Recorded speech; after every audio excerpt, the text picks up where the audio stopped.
Hey guys, Rajo here with a Watch This Instead episode for Friday, October 23rd. Today, on this rainy Friday, I saw Astro Boy, which is a character that I've loved since I was like 8 years old. So I was pretty excited to see the movie.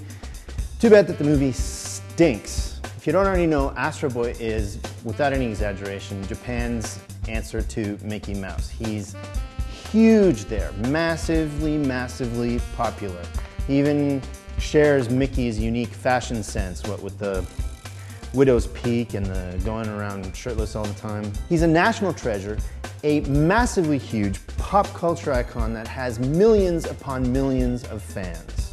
So naturally, the new North American relaunch of the incredibly popular, instantly recognizable, culturally important Astro Boy brand was handed off to filmmakers with sausage fingers and producers who could only see as far as the short-term returns for such a project. They've come out with a CGI kids film that doesn't really leave much of an impression, at least not a positive one. They could have built a huge, obscenely successful, much remembered for many years to come film franchise that actually did the Astro Boy mythology justice and made them a shitload of money in the process. Instead, they made a film as forgettable as some of the worst CGI kid flicks I've seen in recent years. The script is terrible. There's only maybe one or two actual developed characters, and neither one is Astro Boy. The animation is adequate, though it severely lacks any real personality, and therefore, except for one or two action sequences, is actually boring to watch. The biggest failure of this film, I would have to say, is the casting, which unfortunately is pretty typical of many CGI kids flicks of the past few years. You know, just because you're a famous actor doesn't make you any good at voice acting. What's tragic is that there are tons of highly skilled, super talented voice actors out there who are out of work because these producers insist on putting big-name actors in their CGI kids films in order to sell the movie. You can't really fault that logic, but 9 out of 10 times choosing a name actor over someone who's actually talented can do more damage to your film than good.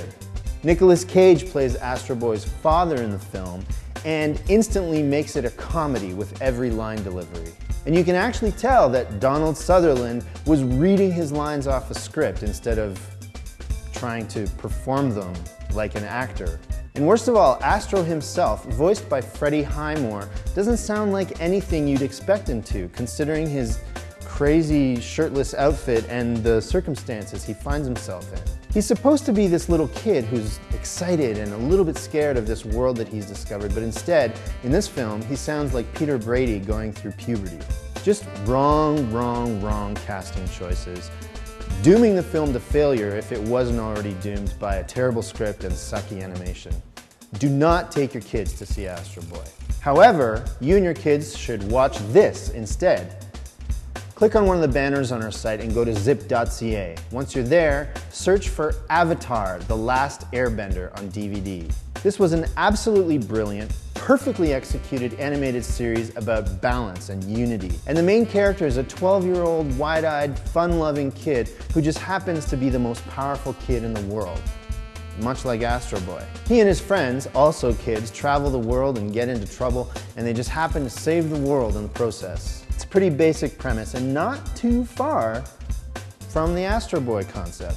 The show's creators, Michael Dante DiMartino and Brian Konietzko, took extra care to make sure that their characters were well developed and likable, that their stories made sense and were exciting, and that they were working with the highest level of animation they could. Practically everything about this show is perfect. It's funny, it's often moving, and it's incredibly well planned out in terms of character and story arcs. This show is some of the most finely crafted children's entertainment that I've ever had the pleasure of watching.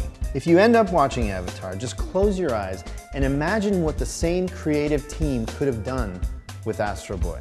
Astro Boy was indeed ripe for a huge, super fantastic CGI kids movie extravaganza sold in the North American Western market, but the character's too important, too historically significant to be handled as clumsily as it was in this latest film. In the hands of more capable filmmakers, it had the potential to be huge and special. Instead, introduce your kids and yourself to Avatar, the Last Airbender, which is sure to scratch that wide-eyed kid with superpowers itch.